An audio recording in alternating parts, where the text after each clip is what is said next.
Chairperson Narayana chairperson గారికి, అలాగే వేదిక మీద ఉన్న తహసీల్దార్స్కి, అలాగే కమిటీ సభ్యులకు, అలాగే పాస్టర్స్ క్రిస్మస్ శుభాకాంక్షలు. ఇంతవరకు దైవజనులు మనకి వాక్యాన్ని అందించిన దాని ద్వారా వారు చెప్పిన రెండు విషయాలు ఏంటంటే భయపడవద్దు అనేది ఒకటి, రెండవది ప్రజలందరికీ కలుగుబో రక్షణ సువర్తమానం. ఈ రెండింటి గురించి చాలా చక్కగా చెప్పారు. యేసుక్రీస్తు ప్రభువారు ఎందుకు ఈ లోకానికి వచ్చినారు, ఆయన రావడానికి గల కారణాలు ఎంతో చక్కగా వివరించి చెప్పినారు. అదేవిధంగా ఆయన రావడం వల్ల ప్రపంచమంతటికి అంటే లోకానికి అంతటికి ఎంతో సంతోషకరమైన వార్త అని కూడా ఆయన మరణ భయాన్ని నుంచి తప్పించినారు. అలాగే రకరకాలుగా ఎటువంటి ఆశీర్వాదాలు పొందవచ్చు యేసుక్రీస్తు ప్రభు వారి ద్వారా.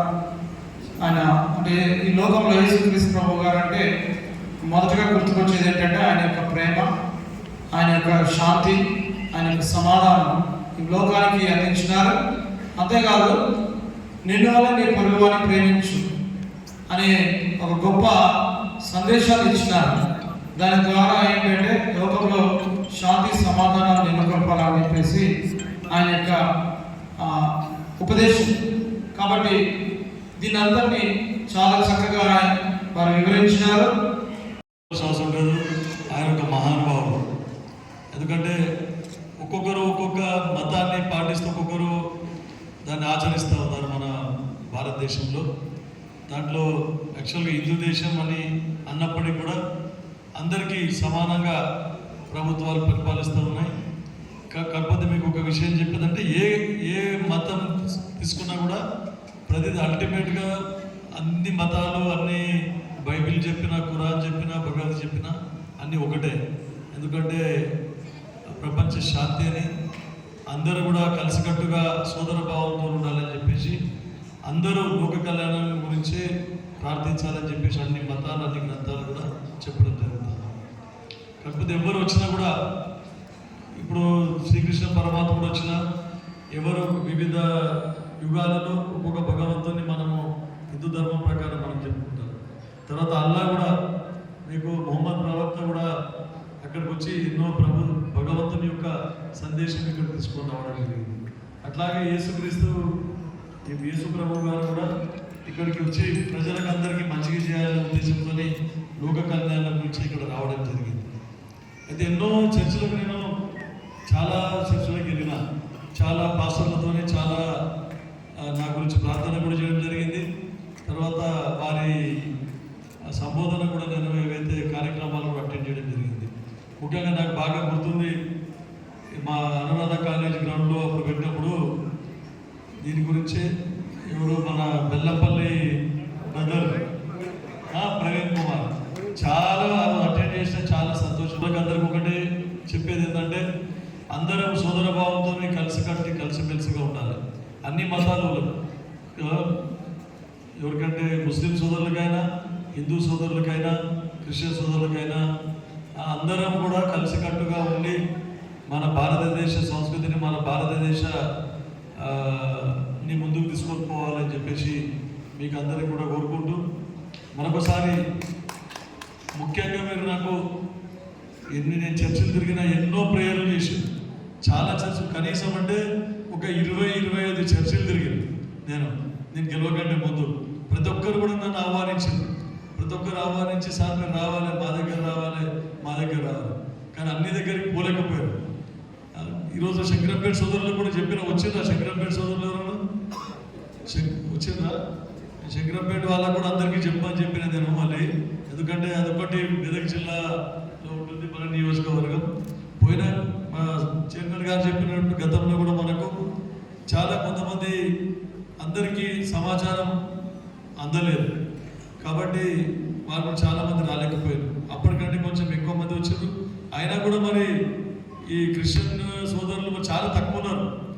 నారాయణకి ఎడ్లు బండ్లు ఈ రిజర్వేషన్ల పాలసీ కూడా మీకు చెప్పాలంటే రిజర్వేషన్లు కూడా మీకు ఎస్సీ సోదరులకు కానీ ఎస్టీ సోదరులకు కానీ రిజర్వేషన్లు కలిపేయడం జరిగింది. తర్వాత బీసీ సోదరులకు కూడా రిజర్వేషన్ కలిపేయడం జరిగింది.